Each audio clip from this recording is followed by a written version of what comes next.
श्री गौरव गोगोई।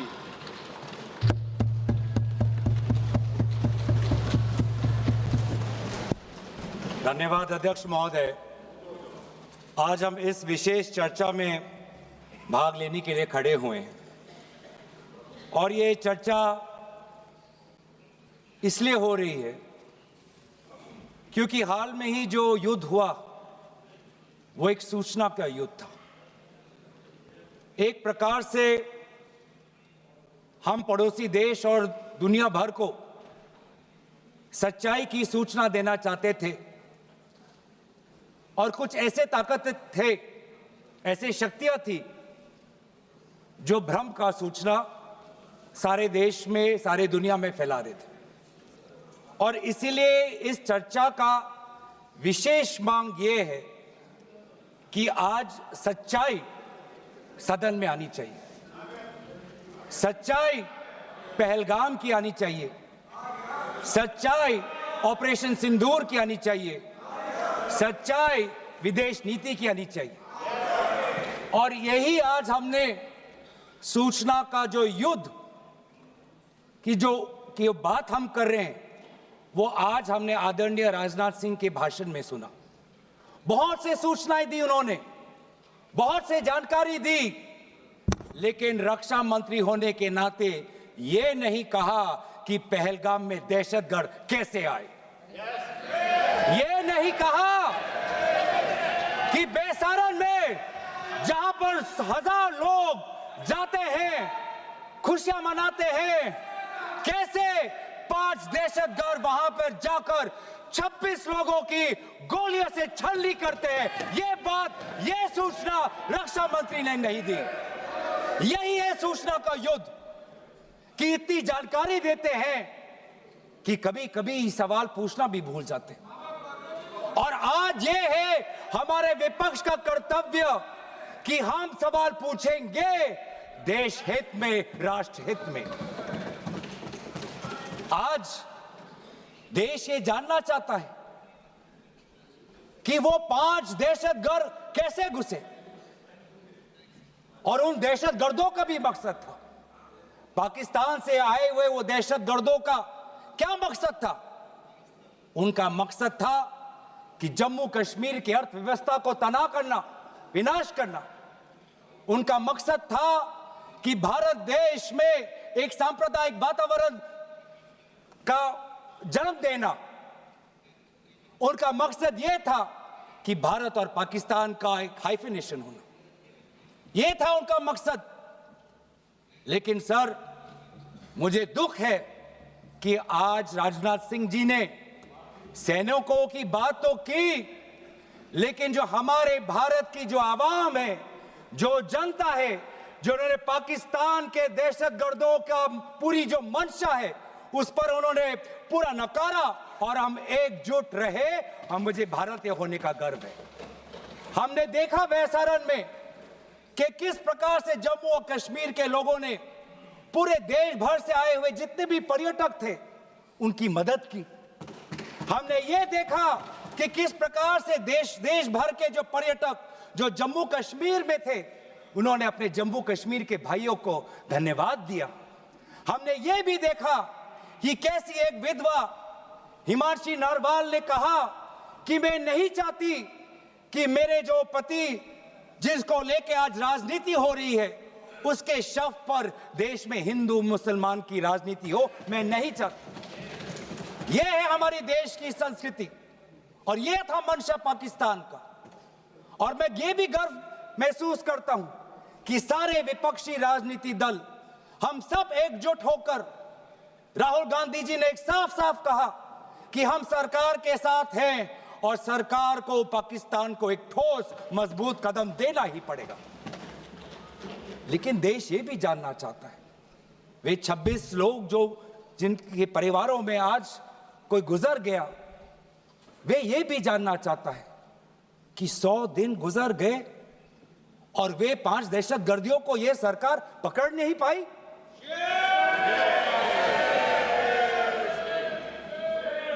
देश के वो लोग ये भी जानना चाहते हैं कि ये जो 5 दहशतगर्दे थे, दहशतगर्दी जो आए टेररिस्ट, निश्चय इनको किसी ने पनाह दी, निश्चय इनको किसी ने जानकारी दी, निश्चय ये पूरा जो 1 घंटा का जो उन्होंने गोला बारूदी की, उसके बाद ये फरार हो गए।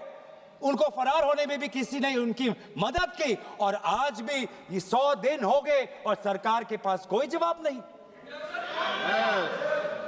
आज आपके पास ड्रोन है, आपके पास पेगासस है, आपके पास सैटेलाइट है, वहां पे सीआरपीएफ है, वहां पे बीएसएफ है, वहां पे सीआईएसएफ है, वहां पे आदरणीय गृह मंत्री कुछ दिन पहले ही गए थे पूरा रिव्यू लेने के लिए, और आप किसी को पकड़ नहीं पाए।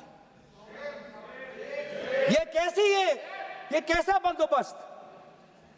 आपने कहा कि आर्टिकल 370 के चले जाने के बाद जम्मू कश्मीर सेफ है, जम्मू कश्मीर में आइए, लोग आए, लोगों ने अपने आप को सुरक्षित महसूस किया, लेकिन बेसारन में देखा कि कितने वो निहत्थे थे, कितने वो असहाय थे, कि लगभग 1 घंटा लगा एक एम्बुलेंस उनके पास पहुंचने के लिए। पुलिस पर अगर आर्मी भी आई तो चल के आई। और सर, मैं वो नजारा भूल नहीं सकता, एक मां और एक बेटी चल के नीचे आ रही थी, एक भारत के सिपाही को देखा और सिपाही को देखकर वो रो पड़े, खुशी से नहीं, डर से, क्योंकि उनको लगा कि वे दहशतगर्द जिन्होंने सिपाहियों का यूनिफॉर्म पहनकर वहां पर लोगों को मारा, आज वही दहशतगर्द आज पहाड़ के नीचे उनका इंतजार कर। उस भारत के सिपाही को कहना पड़ा कि मैं भारतीय हूं, तुम डरो मत, मैं भारतीय हूं, तुम सेफ हो, सुरक्षित हो। ऐसा दहशत उन्होंने महसूस किया। इस दहशत के ऊपर, इस डर के ऊपर आदरणीय राजनाथ सिंह एक शब्द तो कहते, आप एक शब्द तो कहते, ये आपकी भी जिम्मेवारी है राजनाथ जी, ये आपकी भी जिम्मेवारी है, रक्षा मंत्रालय का भी जिम्मेवारी है। बार बार हम ये देख रहे हैं सर कि आदरणीय गृह मंत्री जाते हैं, कहते हैं कि बहुत अच्छा बंदोबस्त हो गया है, टेररिज्म के हमने उनकी रीढ़ की हड्डी तोड़ दी, तब भी उरी होता है, तब भी बालाकोट, तब भी पुलवामा होता है, तब भी पहलगाम होता है। अंत में जाके जिम्मेवारी कौन लेता है? जम्मू कश्मीर के लेफ्टिनेंट गवर्नर नहीं। अगर जिम्मेवारी किसको लेनी पड़ेगी तो आदरणीय गृह मंत्री आपको लेनी पड़ेगी, नैतिक जिम्मेवारी आपको लेनी पड़ेगी। आप लेफ्टिनेंट गवर्नर के पीछे नहीं छुप सकते, आप लेफ्टिनेंट गवर्नर के पीछे ये केंद्र सरकार नहीं छुप सकती, क्योंकि गृह मंत्री खुद वहां पे थे कुछ ही हफ्ते पहले, खुद उन्होंने सिक्योरिटी का रिव्यू लिया कि आपके पास जानकारी नहीं थी। और सर, ये सरकार इतनी कमजोर, ये सरकार इतनी बुज़दिल कि आज उन्होंने इस सर में, क्योंकि उन्होंने अगर इसका किसी का दोष दिया तो टूर ऑपरेटर्स को दोष दिया कि टूर ऑपरेटर्स बिना अनुमति के द्वारा, बिना लाइसेंसेस के द्वारा लोगों को बेसहारा ले जा रहे, हमें तो पता ही नहीं था। ये है इनका कारण, ये बताना चाहते हैं। तो सर, यही तो दुख की बात है कि कहीं ना कहीं एक सरकार में एक अहंकार आ चुका है। इंटेलिजेंस और सिक्योरिटी जो फ्रेमवर्क है, एस्टैब्लिशमेंट है, जो लोग हैं जो निर्णय लेते हैं इंटेलिजेंस और सिक्योरिटी की, आज उनमें एक अहंकार आ गया है कि चाहे जितनी भी बड़ी गलती हो उन पर कोई सवाल नहीं उठा सकता। लेकिन आज हम सवाल उठा रहे हैं, आज हम सवाल उठा रहे हैं, आज हम सवाल उठाएंगे। प्रधानमंत्री मोदी जी, आपको, आप सऊदी अरब में थे, आप जब वापस आते आपका पहला नैतिक कर्तव्य होता कि पहलगाम आप जाते, लेकिन आप पहलगाम नहीं गए, एक सरकारी कार्यवाही के लिए आप बिहार गए और चुनावी भाषण दिया। देश के मुखिया सऊदी अरब में थे, पूरा कार्यक्रम उन्हें संपूर्ण किया, वापस आए और वो पहलगाम भी नहीं जा पाए और बिहार में जाके चुनावी भाषण दे रहे। अगर पहलगाम में कोई गया तो हमारा नेता राहुल गांधी गया। पहलगाम में जो लोगों की मृत्यु हुई, उनके लिए अगर शहादत की मांग कोई कर रहा है तो हमारा दल का नेता राहुल गांधी कर रहा है। राहुल गांधी जी बदामी के कंटोनमेंट में गए। सर मैं बोलूं? Sir house in order. Sir house in order में sir house is not in order. Order में रहेगा सर टाइम लेकिन आप तथ्यों पे बोले, गलत सूचनाएं नहीं दे सदन में, गलत सूचनाएं नहीं मत दे। हम बोले इसके ऑर्डर में लाइए सर। कोई सदन में गलत तथ्य नहीं रख सकते आप। सर मैं बोलूं सर कैमरा आएगा मेरे पे। धन्यवाद। आदरणीय अध्यक्ष महोदय, अब बात आती है ऑपरेशन सिंदूर की। आज मैं राजनाथ सिंह जी का भाषण सुन रहा था। मुझे पता नहीं चल रहा था कि राजनाथ सिंह जी जो वो भाषण दे रहे थे वो किस समय का उजागर कर रहे थे।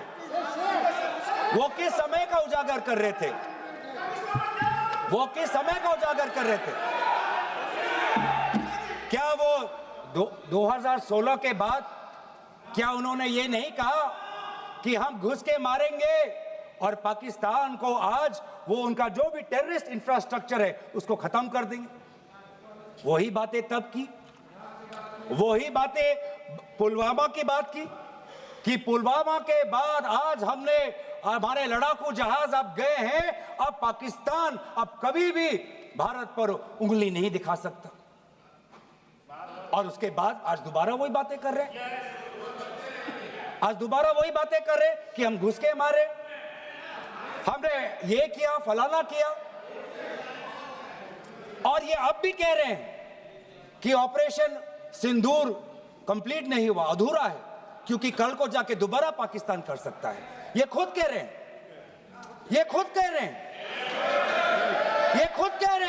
कि इसके पश्चात भी पाकिस्तान कल को जाके कर सकता है। तो ये कैसा, ये जो सफल कैसे हुआ? फिर क्या सफल हुआ? आज ये खुद कह रहे हैं कि हमारा मकसद युद्ध का नहीं था। हम पूछना चाहते क्यों नहीं था, होना चाहिए था।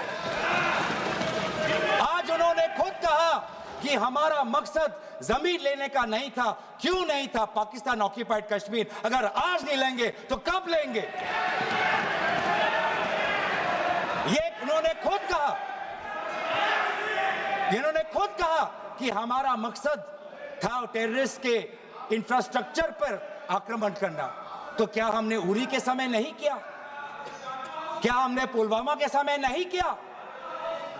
लेकिन उसके पश्चात भी पाकिस्तान का इतना साहस कि आज उन्होंने पहलगाम में जो पिछले 20 वर्षों में हमारे भारतीय नागरिकों पर सबसे दर्दनाक अगर हमला हुआ है तो आपके समय पे हुआ है। आपके समय में उरी हुआ, आपके समय में पुलवामा हुआ और आपके समय में आज पहलगाम हो रहा है। कुछ बातों का उजागर किया, कुछ किताबों का भी उजागर किया। ये नई प्रक्रिया है सर। हर चर्चा में आदरणीय भाजपा के नेता एक किताब उठा लेते हैं, जानकारी दे रहे थे। हमें नहीं सर, ब्लूमबर्ग को क्या जानकारी दिया, मैं पूरा पढ़ लेता हूं without editing. What is important, क्या जरूरी, हिंदी में अनुवाद करने की कोशिश भी करता हूं, मत करो। क्या ये जरूरी नहीं कि जेट गिरे, पर क्यों गिरे, क्या गलतियां हुई, वो महत्वपूर्ण है। संख्या महत्वपूर्ण नहीं सर। 35 ही राफेल है देश में, 35 ही राफेल है। अगर उनमें से कुछ गिरे भी तो देखिए सर, मुझे तो लगता है कि बहुत बड़ी क्षति हुई। 35 राफेल, अगर कुछ उनमें से भी अगर कुछ गिरे तो मुझे लगता है कि जरूरी है, क्योंकि आपको लगता है कि 35 राफेल काफी है, तो अगर कुछ गिरे तो वो भी जरूरी है। और उन्होंने उसके बाद ये कहा कि ये बात अच्छी है कि हमने अपनी गलतियों को समझा, उसको सुधरा और 2 दिन बाद हमने अपने जेट को उड़ाए और दूर से हमने आक्रमण किया। सर, ये मैं थोड़ी जानकारी चाहूंगा। हमारे पास जो हमें संदेश मिलता है कि दुनिया के सबसे बढ़िया और बेहतरीन लड़ाकू जहाज हमारे पास है, सबसे बेहतरीन पायलट हमारे पास है, तो सीडीएस को ऐसा क्या कहना पड़ा, ऐसा क्या परिस्थितियां हैं कि हमारे हमारे लड़ाकू जहाज क्लोज रेंज में नहीं जा सकते, उनको दूर से ही फायर करना पड़ता? ये क्या है? ये क्या पाबंदी है? ऐसी ये क्या पाबंदी है कि सीडीएस को ये कह रहे हैं कि हमारे लड़ाकू जहाज ने पहले दिन गलतियां हमने सुधारी और दूर से हमने आक्रमण किया? क्या हम पास से नहीं कर सकते? ये जानकारी हमें दे। हम ये जानना चाहते हैं कि lieutenant general Rahul R Singh ने सदन के अंदर नहीं, सांसदों को नहीं, राजनीतिक दलों के फ्लोर लीडर्स को नहीं, फिक्की में जाके कहा। क्या कहा? उसका भी मैं हिंदी में अनुवाद करता हूं कि पाकिस्तान तो सिर्फ फ्रंट पे था और पाकिस्तान के पीछे चाइना उनके पूरी तरीके से समर्थन कर रहा है। ऐसी कोई आश्चर्य की बात नहीं होनी चाहिए, क्योंकि पिछले 5 वर्षों में लगभग 80% मिलिट्री हार्डवेयर पाकिस्तान को सब पूरा चाइना से मिल रहा है। तो सर, मैं आज पूछना चाहूंगा आदरणीय राजनाथ सिंह जी से, जो सरकार चीन को लाल आंख दिखाने की बात करती है, एक बार भी आपने चीन का उजागर अपने भाषण में क्यों नहीं किया? आर्मी कर रही है, आर्मी के कह रही है, आर्मी कहती है कि सिर्फ चीन और पाकिस्तान का ये 2 फ्रंट नहीं, अब 3 फ्रंट का भी हो सकता है, कन्वर्जेंस हो सकता है चीन, पाकिस्तान और बांग्लादेश को लेकर।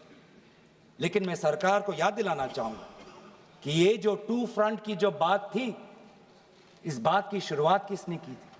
इस बात की चेतावनी किसने दी थी? इस बात की चेतावनी इसी सदन में हमारे दल के नेता राहुल गांधी जी ने दी थी। और यही हम जानना चाहते हैं, कि आज जो युद्ध हुआ, इसमें पाकिस्तान को चीन से कितना समर्थन मिल रहा है। हम सेना से नहीं, आज हम आदरणीय राजनाथ सिंह जी से और प्रधानमंत्री मोदी जी से जानना चाहते हैं।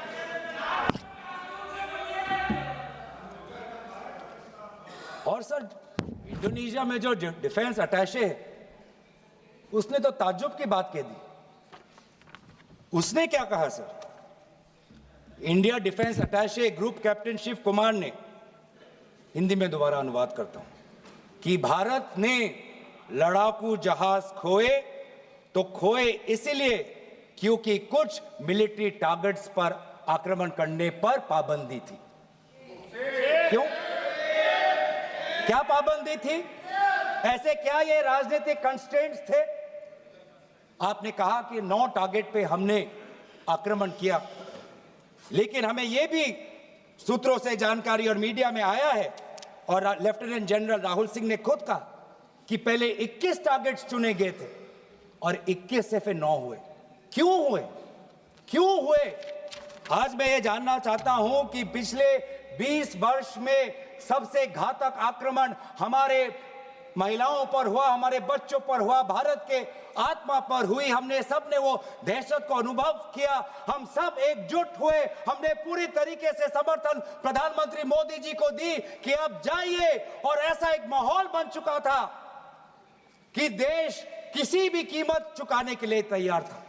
पूरा देश प्रधानमंत्री मोदी जी के साथ था, विपक्ष प्रधानमंत्री मोदी जी के साथ था, और अचानक 10 मई के दिन पे हमारे राष्ट्रदूत कहते हैं कि हम पाकिस्तान पर हमला करेंगे, और शाम के 10 मई को सूचना आती है कि पाकिस्तान के साथ अब युद्ध पर हम परिणाम दे रहे हैं, सीज फायर हो गया। क्यों हुआ? हम आदरणीय प्रधानमंत्री मोदी जी से जानना चाहते थे, अगर पाकिस्तान वाकई में अपने घुटने टिकने के लिए तैयार था तो आपने क्यों रुका, आप क्यों रुके और किसके सामने आप झुके, किसके सामने आपने सरेंडर किया, किसके सामने आपने सरेंडर किया? वो अमेरिका के राष्ट्रपति जो 26 बार आज कह चुके हैं कि व्यापार को लेकर उन्होंने भारत और पाकिस्तान को सतर्क किया और दोनों को मजबूर किया कि वो इस जंग को छोड़े। 26 बार। आज राष्ट्रपति ट्रंप खुद कहते हैं कि 5-6 जेट गिरे हैं। एक एक जेट करोड़ करोड़ अरब अरब रुपयों का है, मिलियंस एंड मिलियंस का है। इसलिए हम जानना चाहते हैं, आज हमें स्पष्ट रूप से आदरणीय राजनाथ सिंह जी बताएं, देश पर विश्वास करें, देश में वो साहस है सच्चाई सुनने की। आज आप बताएं कितने लड़ाकू जहाज गिरे? हमारे में वो साहस है, क्योंकि ये सूचना, ये सच्चाई सिर्फ देश के नागरिकों के लिए नहीं, ये सूचना, ये सच्चाई हमें देश के जवानों को भी देना है। आज उनसे भी झूठ कहा जा रहा है, उनके बीच में भी भ्रम फैलाया जा रहा है। हम उनकी जो सच्चाई है आज हम सदन के अंदर लाना चाहते हैं।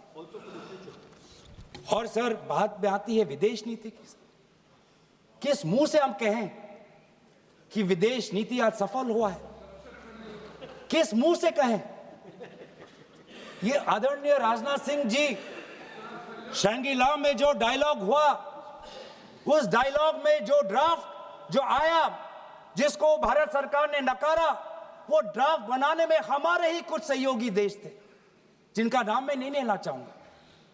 लेकिन ऐसे देश जिसको हम परंपरागत दोस्त हम मानते हैं, ट्रेडिशनल एलाइज मानते हैं, आज उन्होंने भी इंडिया और पाकिस्तान को हाइफिनेट कर दिया। और आप ये शब्दों के खेल से आप खुश हो कि ब्राजील के डॉक्यूमेंट में पाकिस्तान, ये जम्मू कश्मीर का पाकिस्तान का भी नहीं, ब्राजील के डॉक्यूमेंट में सिर्फ जम्मू कश्मीर में जो दहशतगर्दी हुई उसी की निंदा हुई, पाकिस्तान की निंदा नहीं हुई। पर आप उससे खुश हो? अगर आप उससे खुश हो तो मैं जानना चाहूंगा, जो $1 बिलियन का आर्थिक सहायता IMF ने दिया पाकिस्तान को, उस पर आपको क्या कहना है? हम जानना चाहेंगे, जो ADB एशियन डेवलपमेंट बैंक से 800 मिलियन का आर्थिक सहायता जो मिलेगा पाकिस्तान को, आज भारत उस पर क्या रवैया? वर्ल्ड बैंक का जो $40 मिलियन आ रहा है, और ये पैसा किसको जाएगा सर? पाकिस्तान की नेतृत्व उनकी जनता या उनकी चुनी हुई सरकार नहीं, पाकिस्तान की सरकार का जो रिमोट कंट्रोल है वो पाकिस्तान की सेना के पास है। तो ये सारा पैसा वहीं जाएगा जहां पर हमने मिसाइल गिराई। तो क्या इतना भी हम नहीं कर पाए? क्या इतना भी ताकत नहीं? क्या इतना भी विश्व गुरु में लोगों का विश्वास नहीं, देश अंतर्राष्ट्रीय नेताओं का विश्वास नहीं कि IMF का एड ना जाए पाकिस्तान के पास, वर्ल्ड बैंक का एड ना जाए पाकिस्तान के पास, ADB का एड ना जाए पाकिस्तान के पास? आप में इतना भी ताकत नहीं कि एक देश ने पाकिस्तान को टेरर स्टेट का दर्जा नहीं दिया। एक देश ने आज FATF financial action task force में, जिससे बहुत नियंत्रण पाकिस्तान पे पड़ती थी, आज उससे वो 2022 में निकल आई ग्रे लिस्ट में। क्या वो डालेंगे? तो इसीलिए आज हम ये मांग करते हैं कि सरकार, अब डरिए मत, सच्चाई से डरिए मत। उस दिन भी देश सरकार के साथ दहशतगर्दी के खिलाफ खड़ा था, विपक्षी दल सरकार के साथ खड़े हैं, और आज भी दहशतगर्दी के खिलाफ सच्चाई के पक्ष में देश और विपक्ष आज सरकार के साथ। आप हमें अपना दुश्मन ना समझे, हम सरकार के दुश्मन नहीं हैं, हम अपने देश के पक्ष में बोल रहे हैं, जवानों के पक्ष में बोल रहे हैं। पर आप हमें कृपया सच्चाई देने का हमें वो सम्मान दीजिए। सच्चाई सुनने का अधिकार हमारा है, और जितने बार आप झूठ और भ्रम फैलाएंगे, हम उतनी बार आपको पूछते जाएंगे कि आपने क्या किया। और इसीलिए आज मैं खड़ा हूं, अपेक्षा बहुत की थी कि पहलगाम का उजागर होगा,